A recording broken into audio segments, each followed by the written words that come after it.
after the first fight with Nate, you handled yourself like a professional. You received a lot of praise for showing up at the press conference and handling yourself the way that you did. But talk about the few days after that, when things started to sink in, you were away from the media. What was the emotion like for the first couple of days after that loss? It's something that it's part of the game. You just got to take it. It ain't nice. You know, the highs are very, very high and the lows are low. But you suck it up, break it down into what went wrong, and correct the mistakes. This is the game we are in. It's a crazy business. Nobody makes it out of this game unscathed. All you got to do is look through the history books. So I looked back at the contest and I enjoyed the contest. And that's it. I made my plans for revenge, and that's it. The weeks after that, you know, we kind of all wondered what was going to be next for you, and Dana would say, Conor's obsessed with this rematch, man. He's obsessed with it. Do you think that's a fair characterization? And if so, why were you obsessed with having it at 170 pounds when, truthfully, neither one of you guys are welterweight, so why not change the terms a little? He's more than a welterweight now. He's about 200 pounds. He's been enjoying himself. But I couldn't make it at any other weight except the weight that I was defeated at. It would have raised questions. I feel it would have defeated the purpose of what this is about. I feel I was completely in control of the contest. I was slapping the head off him. Let's be real here. So that's it. I just wanted to keep it as is. Have my training camp and preparation for that frame, for that larger man, and that's it. I wanted no changes, so I got it.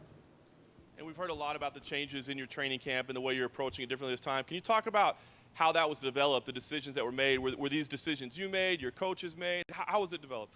You know, nobody can compare to my rise and how this is all shaped about. Myself, my coach, my team, everyone involved in this, our life has changed so quick. So we were forced to kind of look at how we were preparing for these contests, you know. It got complacent. We'll show up anytime. We'll train whatever we feel like. We'll hit them and they fall. And on top of that, everyone has their own commitments. Everyone has, you know, the amount of stuff I have. My coach has like a book out now, and you know, everyone that has been involved in my camp have had a crazy change in their entire life. So this one, it forced us to look at how we were preparing. It forced us to come back together and do what we've been doing from the beginning, you know, focus, solid work. This time we incorporated structure into the game. I feel structure is the true key to success. You can get a reasonable amount of success by just winging it and just going as you feel. But I feel to reach the true heights with, you know, to reach the billions, the amount of stuff that comes along with this life, you've got to have a structured life. You've got to live a life of structure, and you can't stray from that. And that's what we've done. We've set training times, we've set schedules, and we've stuck to it. And I've responded really well. Another thing that we used to never do was rest. Was never really, you know, we just train until it was fight time. This time we had our set days and we had our rest days. So I knew what days my rest were, and the days prior to that I would work hard in anticipation for this rest day. And when that rest day came, I would take my rest, and I would not have this anxiety feeling where I must train again, because that's what happens to a lot of people. They train out of anxiety, and it's like I'd be sitting there at 11 o'clock at night and be like, and I've just done 100 rounds this week, and it's Sunday, and I'm supposed to take a day off, and I'm like twitching and saying, fuck it, I'm going to go do another session, and then I'll go work. So everything was structured. I take my rest. I work when I work. The session starts and ends. That's another thing that we drifted off. The session never really started or ended. Sometimes I'd be in the gym for like 8 to 10 hours a day, just rolling through, not really anything specific. And for the fight game, that's not the correct approach. It's a 5-minute round with a 1-minute rest.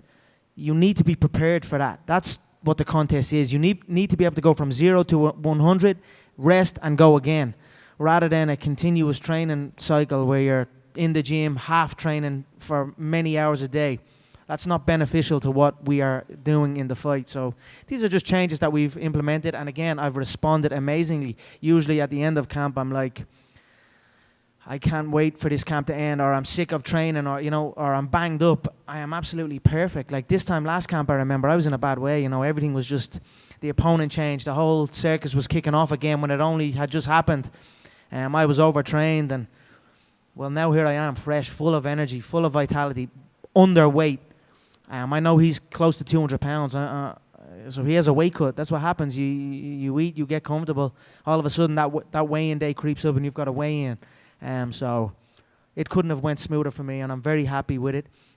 I brought out a full team of people to help me from home and from abroad and from everywhere, and everyone has been on the same path. It's been a phenomenal camp, and I look forward to showcasing what I have been doing in the gym. Conor, I don't know if this thing is on, but Conor, can you explain this makeshift gym that was built for you here in Vegas, and why you wanted to hold yourself up here? Yeah, well, one of the battles I've had with the UFC, the ongoing battle, is the media obligations. Obviously, I was pulled from 200 over it, but they came back with a load of new ones, and I was like, look, okay, I'll do a certain amount of stuff, but I want a gym. Hook me up a gym, and then we went back and forth, and that didn't happen. And then the UFC gym people, which is like a separate to the UFC, they are the UFC gym brand. They said they would build a gym for me. They built this gym up. I sourced the location for it. I got the location, but they built it like within a day. So that was perfect for me. We walked in here, full octagon canvas, Dolomar mats, heavy bags. All the equipment I needed, they assisted with that. So that this could be the start of a relationship with the UFC gym. Maybe I will take the European rights and bring the UFC gyms all across Europe, and we'll see. We're in current talks with that, but I'm grateful for their help in this one. You mentioned Nate being around 200 pounds. How much are you weighing right now? I'm underweight. I'm on weight. I wake up on weight. And speaking of weight, Dana White said today to UFC.com that you'll definitely be going to 145 next to defend the belt against Jose Aldo. Is that accurate? Is that what the plan is? Yeah, I read that. We'll see. We'll see. There's a lot to still happen yet. So I'm gonna go in here, face this man, do what I know I can do, put him away, and then we'll talk. But we'll see. And just last thing, aside from opponent, New York has always been on your radar as a place where you wanted to fight. Obviously, that fight is coming up in November. It's pretty close to right now. Is that still on your radar? Is that still what you want? Again, we'll see. There's a lot going on in the background. There's a lot happening. There's a lot of options available. So I'm just trying to stay focused on the task at hand. I certainly want to fight closer to home.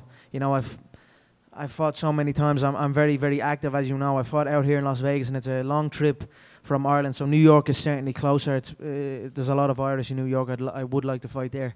I think I've earned a chance to fight in my hometown also. So these are things that I want to do. But right now we are in Las Vegas, Sin City, the desert, and we've got business to handle. So that's what I'm doing here. Conor, much has been made of the fact that Nate Diaz has been able to have a full camp to prepare for you this time, but you've also had a full camp to prepare for him this time, which is not something you had last time. Do you feel like that's made a positive difference on you that you've noticed? It's certainly made a positive difference for me. I've experienced that motion, that range, that weight time and time again in the camp. How can it not make a positive feeling for me? I'm interested to see what the boy has done with a full camp. He was talking all this, I didn't have a full camp, and that's the reason I got my ass whooped for most of the fight until you couldn't whoop my ass no more. So let's see what he has. Let's see what his full camp has done. I believe I am the better fighter by a long stretch. I am more skilled. I am faster. I am smarter. He is tough, durable, and big. That's it. So let's see what his full camp can do. He spoke a big game about it. He has had a long camp. Let's see. By your own standards, there's been probably less trash talking the build up to this fight from you than others. Does it seem unfamiliar to you, or has it actually helped your focus? I don't. Again, this trash talk thing, I don't know. I simply feel I'm speaking the truth every time. It's been the same, it feels to me. It's been no different. I don't feel there's been any less or any more. It's just been the same. So I'm still saying I'm going to go out there and slap that big heavy bag with eyeballs around the ring, and that's it. It's the same thing. And lastly, you seem a little non-committal as far as what might be waiting for you at 145 if you ever return to that. But has the thought occurred to you that contractually, you're obviously still headlining pay-per-views and non-title fights at higher weight classes, that you could benefit contractually from continuing to headline these pay-per-views, actually not hold a title and play out the contract and not be beholden to a champions clause? Sorry, say that one more time, please. Okay. Has it occurred to you that because you're still able to headline pay-per-views at higher weight classes, that if you don't return to 145, let's say you're stripped of the title, that you could actually benefit contractually because you could play out your contract, headline pay-per-views, and then not be beholden to a champions clause? Man, I don't know. That's. I'm just taking it one fight at a time. The contract's sweet as pie, but it's most certainly a new time. There's new owners. $4 billion this baby was sold for. I believe I'm a strong reason why that price tag was $4 billion. So, this contract is great, but I feel the next one will be even better. Conor, you were talking about overtraining last time, and you mentioned the other day on Instagram that you already did like more than 410 rounds. How do you pace yourself on those rounds to not really overtrain this time? Again, like I said, it was like 3 days on, 1 day off, 3 weeks active, or 3 weeks on, 1 week active rest. So I had 3 days intense work, and then I had that day 4 was an active rest day where I'd chill and I'd stretch and I'd focus on my balance and just keep my body correct, and then back in for another 3 day burst. So that really helped me. I could see the rest ahead of me, so I would push for those 3 days. I would push hard, and then I had my day rest. And with the amount of stuff that comes on, I had that day. I would almost push stuff to that day. Okay, I'm going to handle this on this day. If there was business issues or whatever, it would be on my active rest day. So it couldn't have been perfect. 3 solid hard days, 1 day rest, and carry on. Again, I was monitoring my heart rate. If my heart rate was up in the mornings, maybe the rest day would come earlier or later, depending. If I woke up on that active rest day and my heart rate was low, I would go again and take the rest day the following day. So it has been very methodical in our approach. And like I said, I've responded amazingly to it. I am full of energy. I am fresh. I am underweight, so I'm happy. You also mentioned that you spend a lot of money to bring your camp here and to actually have all these things for you to train properly. Can you talk a little bit about that? Yeah, it's not a cheap expense to take a whole group of people from where they are to a location for 8 weeks. I have 2 houses out here, one for the coaching staff and one for the sparring partners. The gym was located, the transport, the flights. I sort tickets for everyone, and it's been an investment, but it's been correct. It's what it has to be. It's a true fight camp. This is what it's about. I can afford to do this, so I have done it. Just last question. For that Mendes fight, it was similar. The Mendes fight a while back when I came out here, it's an expense to come from where you live, to take people from where they live to another place. It costs, food, travel, lodge. It costs. So. And last question. I was just curious if you were watching the Olympics and watching like your team, if you could talk about it. The Olympics? Yeah, we've had. There's been a couple of issues in the boxing. One of the competitors was caught on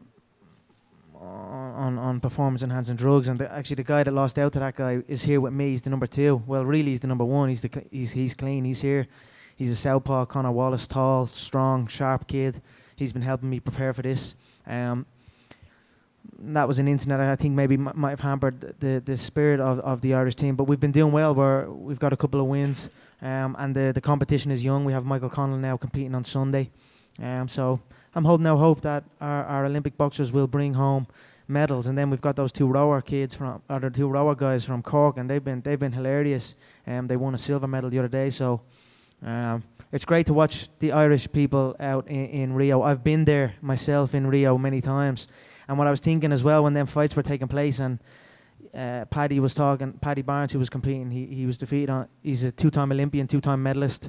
and he was defeated in the opening round, and he was talking about his weight, and he felt fatigued in there, and I was thinking in my head, they went out too late. Brazil is an intense climate. Why do you think I'm out here 8 weeks prior? This is desert air out here. It's completely different. You go from beautiful Ireland into these type of environments. It affects your preparation. It affects your breathing, your performance. So I think that is an issue that maybe they left it too late. But we've been doing good. I feel we're still going to medal. And the Olympics has been great. It's been great to watch these athletes. I've been sitting watching Phelps and watching the swimmers and the gymnastics. Some amazing athletes, and seeing their, you can see their dedication and their commitment to their craft, and I feel the same from the other side of it, so it's given me motivation, and I look forward to having my Olympics August 20th.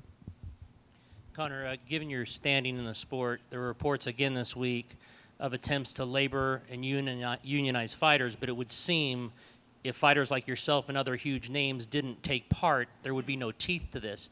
Do you have opinions on this in terms of what you think about unionizing fighters? Look, many fighters are not in a great situation. I am blessed. I am blessed with the situation I am in. I have worked very hard for this. I have come in and I've put in the work to be in the situation I am in. But it's not nice to see my peers. Some of my peers, not all of them. Some of them do deserve to be in that because they are not at that level. But I feel it is important to bunch together and support each other. It's a dangerous, crazy business we are in. We get in and risk everything.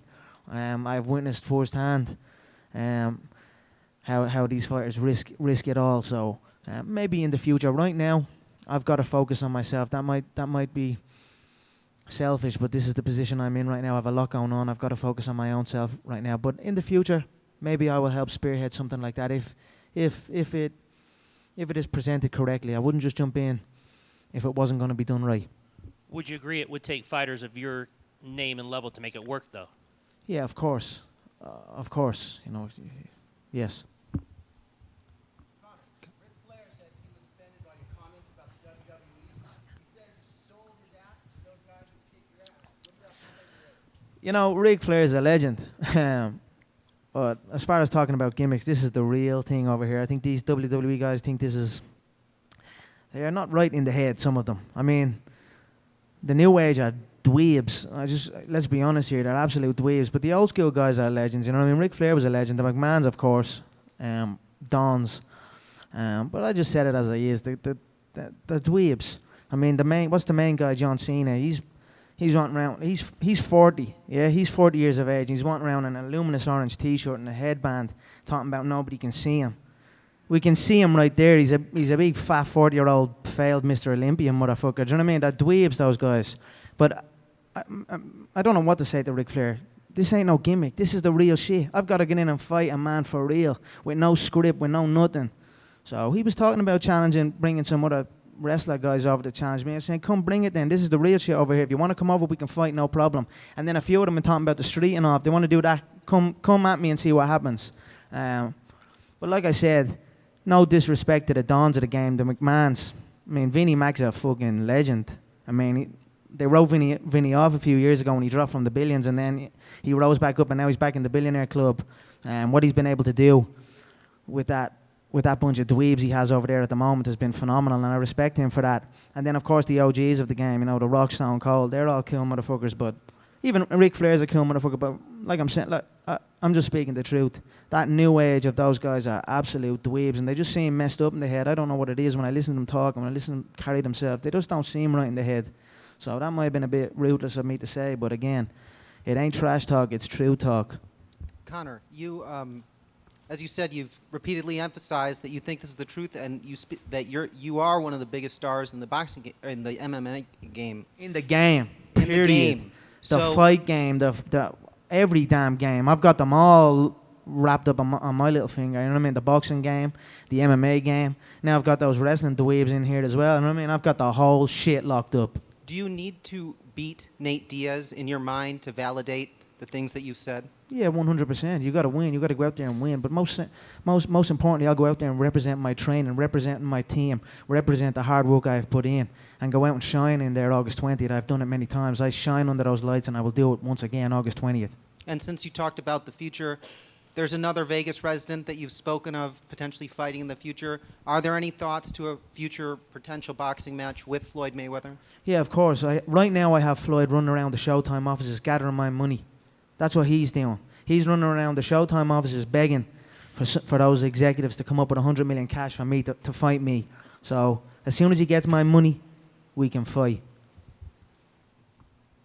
Conor, I guess following up on that, can you talk a little bit about Mayweather and the have you talked to him since this fight was put together, and what are the challenges of being a crossover athlete, boxing, fighting? Look, if you want to fight me, we can fight. If you need a specific rule set to protect you from a true fight, that's no problem. Just make sure that money is there, and as long as that money is there, then we can fight under your safety net of rules. But me, I don't need rules. I am the fucking rule. So I've got the boxing community saying I can't box. And then I say, okay, let's fight. Oh, well, you can't kick or elbow or grapple. As long as you can't do that, then we'd box your ass up. Okay, then. And then I've got the grappling community saying I can't grapple. So I'll say, okay, let's fight. And then the grappling community will be like, well, you can't box or kick. As long as you can't do that, then we'll grapple your ass up. All these people saying I can't do this and I can't do that. And I say, well, let's fight then. And then all of a sudden, rules. You need to bring in rules to protect them. I don't need no rules to protect me. I can fight any way, so... That's my thoughts on all that. Like I said, if he comes forward with the bread, with the cash, we can have a knock, no problem. Does it seem like he's avoiding a real fight? You know, I don't really hold it against him. I mean, I wouldn't want to come into my world, no way. I mean, how is he going to come into my world? He's a novice where I come from. He's a phenomenal boxer, a phenomenal athlete, an intelligent businessman. But he's a novice in true fighting, and that's just simple fact. So I don't blame him for trying to make this set rules under the boxing rules. I mean, and like I said, I have no problem going over there. I would not show up unconfident. I would show up there to kill that man and take that win down 100%. Why dominate one world when you can dominate two? So we'll see how that plays out, though. McGregor, but all I know is everyone's looking for rules, everyone's looking for weight, everyone's looking for cherry-picking opponents. I'm up here facing a man that has a win over me and holds 30 pounds in weight on me. Look around the fight game. No one else is doing this. Nobody fucking else. So that's me. That's who I am. Conor, what about the photos? Do you need that to set your mind? Sorry? What about the photos in the walls, Do you need that to set your mind? No, I feel it makes the gym look good. Those left-hand babies cracking the chin. It's a nice image. There's the world-famous one against Aldo. I mean, it's my gym. I decorated with images. I wanted to inspire the teammates as well, to look at these images. And this is it. This is the McGregor gym here. So we plaster it with left hands and gold belts and green, white, and orange flags. Still talking about Olympics, on Monday we will have Katie Taylor fighting again for the quarters, and Irish boxers are champion in London. Who's most famous in Irish, you or her? Katie Taylor is an absolute hero. I'll be certainly at the watching the TV and cheering her on.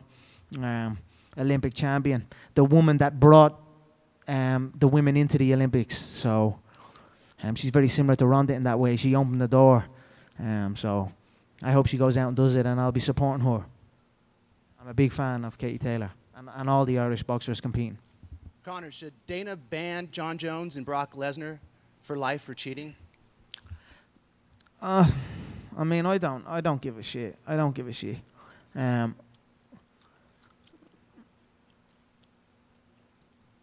Fuck them both, to be honest. I don't really give it. I don't know the stories. I don't know the ins and outs, so I've got my own shit to worry about.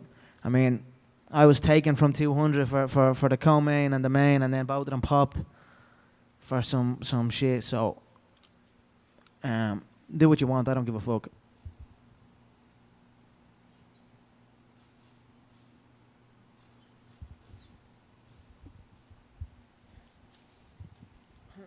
Can you talk about the last time, when you fought Nate at the weight, the week before, around this time, about 5 days before fight week, physically, how did you feel? Carrying the new weight and going in with a new opponent, did you feel a little bit different heading in that fight? You know, I had a few issues going in, but I kept that to myself. I have reasons why I felt I performed that way. Thankfully, I have an opportunity to answer that to myself, to my team, and to the viewers at home. So, tune in August 20th. You'll see the real me. Was it an issue about pacing as well? Because you talk about emptying your gas tank in the first round and knowing what you know from the first fight. How does that change strategy in the second fight in terms of conditioning and pacing? I think, you know, I'm still going to go after the boy. I'm still going to put him against that fence, and I'm still going to bust that soft skin up. He might have a rock chin, but he's got soft skin. So I'm going to open that face up real nice. But the difference will be I'll still be there in the later rounds. I'll be still at that tempo. So, I mean, he was like, you ever see that episode of The Simpsons where Homer starts boxing? And he's competing, and he's just in the ring, and he's getting the head slapped off him, boom, boom, boom, and then just the guy just can't punch him no more. And then Homer tips him, and the guy falls over. That was similar. That's the way Nate was in that fight. He was like Homer Simpson, just took the shots until I couldn't hit him no more. He's going to be no different this fight. He's going to just take the shots and hope that I can't hit him no more. Only I'm going to be still there, poking him into the face. So I look forward to it. Are you still predicting a second round knockout? Yeah, I feel I was close. I feel if there was a little more in the tank, I would have stopped him in the second round. So I feel I will be prepared for 5. I will go in anticipating 5. You know, I didn't give him respect. He can take as hell of a smack the boy can, but he will take a hell of a lot more. So I still feel I'll repay the favor second round. Conor, what impact do you think that you've had on fighters asking for the money fight? You know, I have champions Eddie Alvarez and Tyron Woodley asking for big fights. What impact do you think that? You know, you can't fight in Fight Pass, and you can't fight in these shows that generate zip, that generate zero, and then start demanding these things like you know what I mean? I came in and I brought it all. I broke every record and then began demanding everything, and still. So I just feel they're bums. 95% of the game is bums. I'll leave them to it. I mean, I don't even pay attention to it. Right now, here I am, a couple days out from a big one. I'll think about who's next and what's next and all those other guys talking shit after the fight.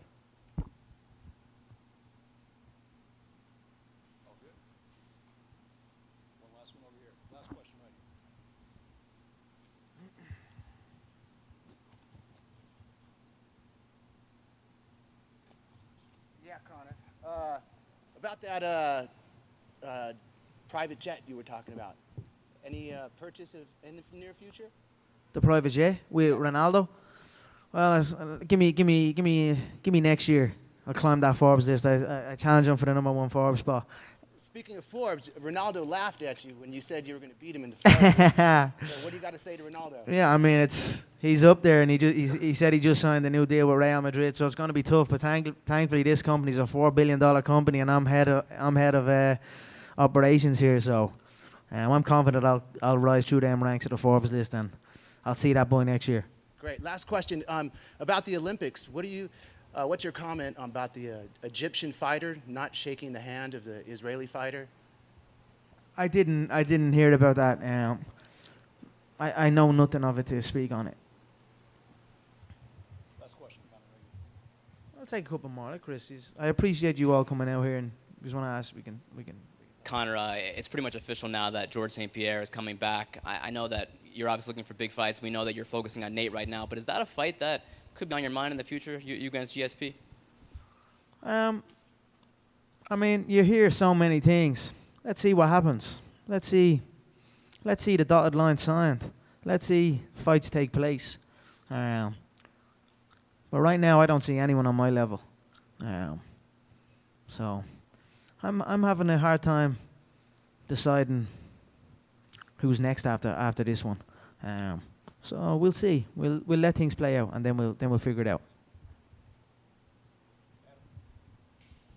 I know you've had to deal with losses earlier in your career, but you've been riding such a wave the last couple fights, couple years. Do you feel different mentally, kind of going in to a fight off of a loss than you have the last couple fights? I feel strong. I feel strong in my mind. I always do. I don't let defeat phase me. Like I said before, the true champions can come back. The true champions rise again. And I am a true champion, so I look forward to rising again August 20th. Conor, what's the coolest thing about this fame over the last few years? Just personally, what's been kind of the coolest thing in your life? You know, I love my life. I still do the same things I was doing. I still show up at the gym and try and take somebody out. You know, that's this life here. We show up, we bust each other up, and we go home. But of course, like, I'm just a young kid from Crumlin, Dublin, a little small town, and I'm getting to be on name-to-name basis with these stars, and I'm getting to have the freedom to do what I want, to wear nice things, and it's certainly a damn good life, and I'm extremely grateful and extremely blessed to be in this position. Is it harder to be Mystic Mac when you moved up in weight? A little more of a challenge to predict? You know, it's a challenge I have. He's a big, slow Mexican beanbag. So, but I'm going to take another stab at it. Second round, Mystic Mac. Conor, it seems like a lot of the people, your competitors in the featherweight division, feel like you're not coming back. I know you're not. You don't know what's next. Does defending that belt mean something? They're praying I don't come back. Tell me one time I missed weight. I even made championship weight when I wasn't supposed to make championship, when there was no championship on the line. They're praying I don't come back.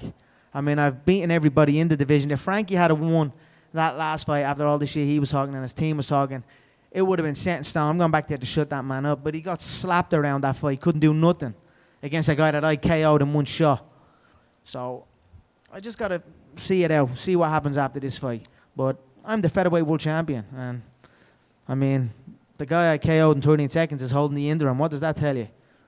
I'm leaps and bounds ahead of that featherweight division. So do you envision defending that title at some point in the future? I'm the world champion. Of course I will defend it at some point in the future. But we'll see what happens after this fight. Prior to the first fight with Nate Diaz, your goal was to be a two-division champion. Is that still a goal of yours? You're damn right it is. I feel, I'm grateful that it happened the way it happened. But if Dos Anjos hadn't pussied out that last fight, the shots I hit Nate with in the first 8-9 minutes of that contest would have KO'd Dos Anjos, and that is it. I'd be sitting up here with a belt here and a belt there. But some things happen for a reason, and this one happened for a reason. It forced me to reevaluate before things got too sloppy. So I'm happy it happened. But most certainly, I still envision 2 and possibly 3 belts on my shoulder. Does it matter which division is next for you? We just saw the belt change hands in both divisions, 155 and 170. Does it matter which one you go after first? We've got to talk. We've got to sit down and talk and see what's next. But like I said, I've got to go in here against a man that has a win over me, has weight, has endurance, is tough as nails, and I've got to put him away. So I am laser focused on that, and that is all I'm thinking of right now.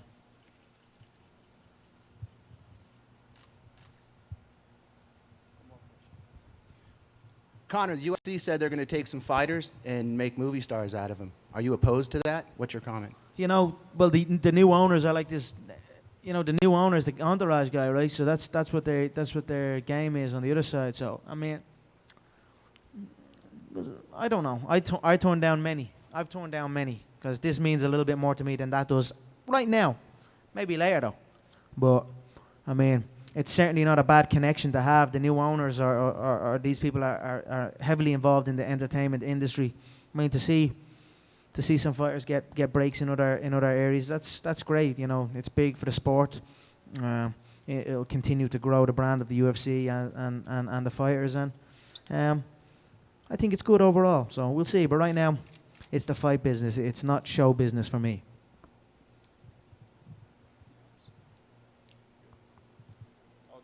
Boom. All right. Thank you, guys. I appreciate you all coming out. I'm going to do some pad work on that. Stay loose. Thank you for the questions. Thank you.